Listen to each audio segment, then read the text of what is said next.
ചിലവ് കുറഞ്ഞ ബോട്ട് യാത്ര എവിടെ കിട്ടും എന്നുള്ള എൻ്റെ അന്വേഷണം ചെന്നെത്തിയത് ആലപ്പുഴ ബോട്ട് ജെട്ടിയിലാണ്. 29 രൂപയ്ക്ക് ആലപ്പുഴയിൽ നിന്നും കോട്ടയത്തേക്ക് ഒരു കിടുക്കാച്ച സർവീസ് ഉണ്ട്. ഓൾറെഡി ആ യാത്ര ഒട്ടുമിക്ക ആൾക്കാർ പോയതുകൊണ്ടും 8 മണിക്ക് ബസ്സിൽ കയറി ഞാൻ ഇവിടെ എത്തിയപ്പോൾ 10:30 കഴിഞ്ഞിരുന്നു. ഞാൻ എത്തിയപ്പോഴത്തേക്കും ആ ബോട്ട് ഇവിടുന്ന് പോയിരുന്നു. ഇനി അടുത്ത സർവീസ് 11:30ക്കാണ്. ആ ബോട്ടിൽ ഞാൻ കയറി യാത്ര ചെയ്താൽ തിരികെ എത്താനായിട്ട് രാത്രിയാകുമെന്നും മോശമായ കാലാവസ്ഥയെ കൂടി പരിഗണിച്ചുകൊണ്ട് ഞാൻ മറ്റൊരു യാത്ര പ്ലാൻ ചെയ്തു. ഈ കാണുന്നതാണ് വേഗ ടൂറിസ്റ്റ് സർവീസ്. എല്ലാ ദിവസവും രാവിലെ 11:30 മുതൽ 4 മണി വരെ ആലപ്പുഴ മുതൽ പാതിരാമണൽ വരെയാണ് ഇതിൻ്റെ സർവീസ്. ഇതിൻ്റെ വലതുവശത്ത് AC-യും ഇടതുവശത്ത് നോൺ AC-യുമാണ്. കുടുംബശ്രീ പ്രവർത്തകർ നൽകുന്ന ഭക്ഷണം ഈ സർവീസിൽ നമുക്ക് വാങ്ങി കഴിക്കുവാൻ സാധിക്കും. പിന്നെ നമുക്കിതിലങ്ങ് ഒഴിക്കേറി യാത്ര ചെയ്യാൻ പറ്റത്തൊന്നുമില്ല കേട്ടോ. നേരത്തും കാലത്തും വിളിച്ചു പറഞ്ഞ് ബുക്ക് ചെയ്താൽ മാത്രമേ നമുക്കിതിൽ സീറ്റ് കിട്ടത്തുള്ളൂ. AC-ക്ക് 600-ഉം നോൺ AC-ക്ക് 400 രൂപയാണ് റേറ്റ്. നമ്മൾ വിളിച്ചു പറഞ്ഞ് ബുക്ക് ചെയ്തതുകൊണ്ടും ഏറ്റവും കുറഞ്ഞ ചിലവുള്ള യാത്ര നോക്കുന്നത് കൊണ്ടും ഞാൻ ആ വഴിക്ക് പോയതേ ഇല്ല. പോകുവാൻ താല്പര്യമുള്ളവർക്ക് വേണ്ടി ഞാൻ അവിടുത്തെ മൊബൈൽ നമ്പർ ഇതിൻ്റെ ഡിസ്ക്രിപ്ഷൻ ബോക്സിൽ കൊടുത്തേക്കാം. താല്പര്യമുള്ളവർ കോൺടാക്ട് ചെയ്യുക. ഒരു ഹോണടി കേട്ട് നോക്കിയപ്പോൾ കണ്ടത് ആലപ്പുഴ കൈനകരി ബോർഡും വെച്ചിട്ട് ഒരു ബോട്ട് ജെട്ടിയിലോട്ട് വരുന്നതാണ്. പിന്നെ ഒന്നും നോക്കിയില്ല, അതിലങ്ങ് ചാടി കയറി. 23 രൂപയാണ് ടിക്കറ്റ് ചാർജ്. തിരികെ 1:30 ഈ ബോട്ട് ആലപ്പുഴയിൽ ഈ യാത്ര അവസാനിപ്പിക്കും. ശരാശരി ഒരു 2.5 മണിക്കൂർ യാത്ര. ബോട്ടിൻ്റെ ഉള്ളിലുള്ള കാര്യങ്ങളൊക്കെ അടിപൊളിയാണ്. എങ്കിലും എനിക്ക് ഒരു കാര്യത്തിൽ വൻ നിരാശയുണ്ട് കേട്ടോ.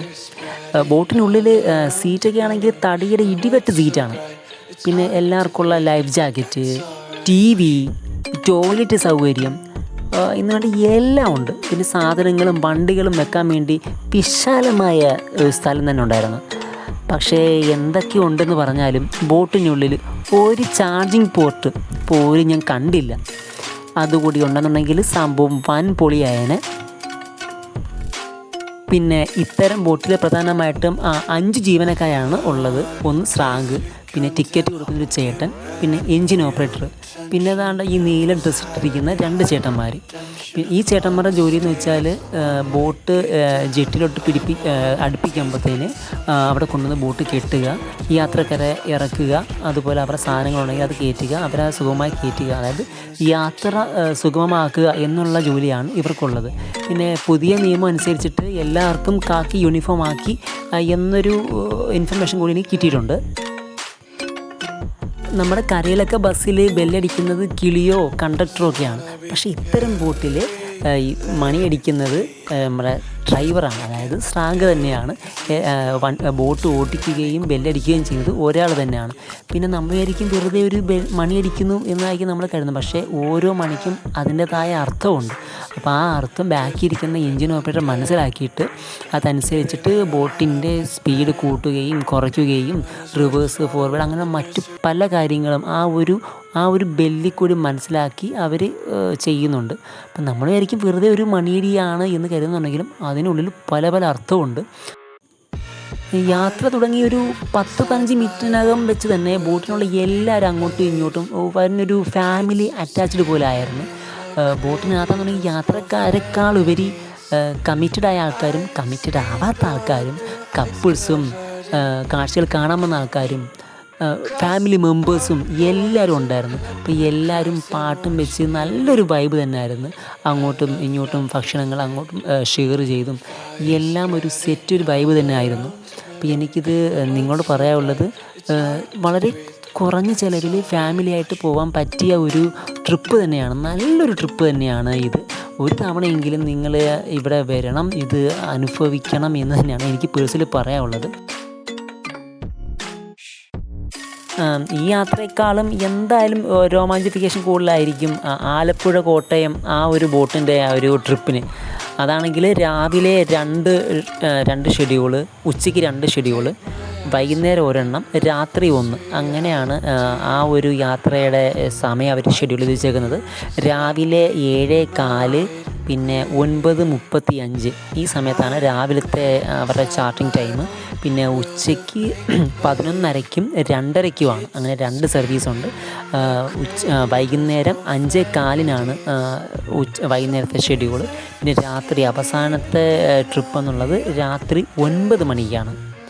അതൊരു വല്ലാത്തൊരു ട്രിപ്പ് തന്നെ ആയിരിക്കും ആണ്.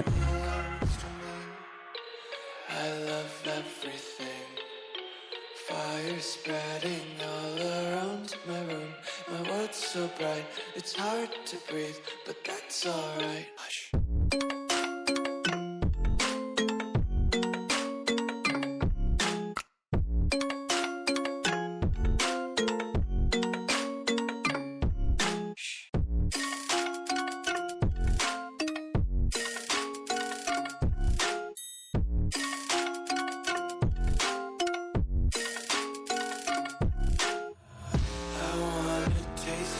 Content, hold your breath and feel the tension.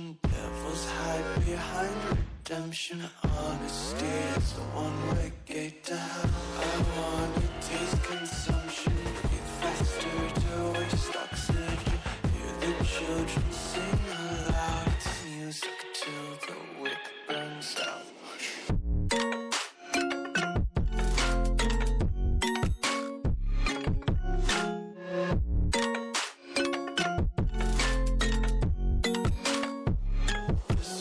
Be carefree lately, yeah. Just picking up daisies. Got one too many quarters in my pockets. Counting like the 40 clovers in my locket. Untied laces, yeah. Just tripping on daydreams. Got dirty little lullabies playing on repeat. Might as well just ride around the nursery and count sheep.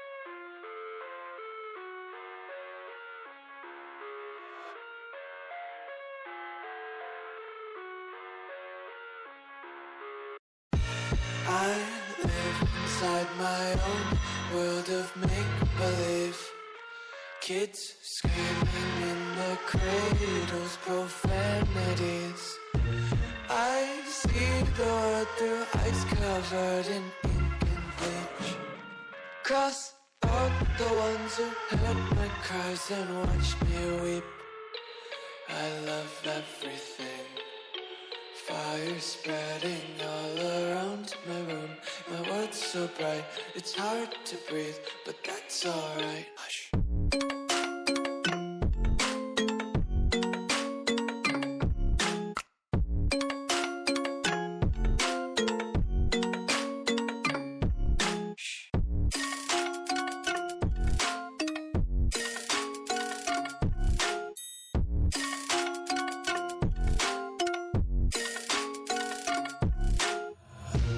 Take my eyes open to force reality. Why can't you just let me eat my weight in glee? I live inside my own world of make-believe. Kids screaming in their cradles, profanities. Some days I feel skinnier than all the other days. Sometimes I can't tell if my body belongs to me. I love everything. Fire spreading all around my room. My world's so bright, it's hard to breathe, but that's alright. Hush.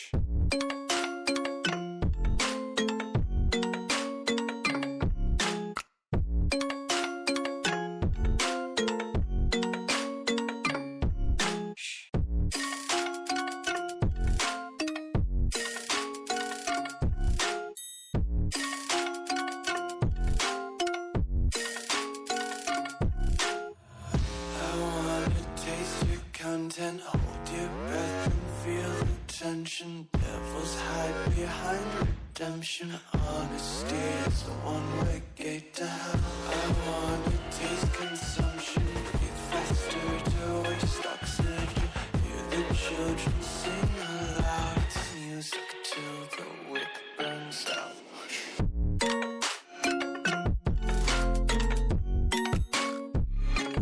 കെട്ടുവള്ളങ്ങളും house ബോട്ടും താറാവുകളും പായലുകളും നിറഞ്ഞ ആലപ്പുഴയുടെ ഈ യാത്ര കാണാൻ നിങ്ങൾ ഒരിക്കലെങ്കിലും എത്തും എന്നുള്ള ശുഭാപ്തി വിശ്വാസത്തോടുകൂടി ഞാൻ ചിത്രീകരിച്ച ചില വീഡിയോസ് ചില സാങ്കേതിക പ്രശ്നങ്ങളാൽ എനിക്ക് ഫുൾ വീഡിയോ ഇടാൻ സാധിച്ചിരുന്നില്ല. കുഞ്ഞു ചെറിയ ചെറിയ വീഡിയോസ് ഞാൻ ഇട്ടു. അത് ഇഷ്ടമായി എന്ന വിശ്വാസത്തോടു കൂടി ഞാൻ ഈ വീഡിയോ ഇവിടെ അവസാനിപ്പിക്കുന്നു. അപ്പം അടുത്തൊരു വീഡിയോയിൽ കാണുന്നവരെ നന്ദി, നല്ല നമസ്കാരം.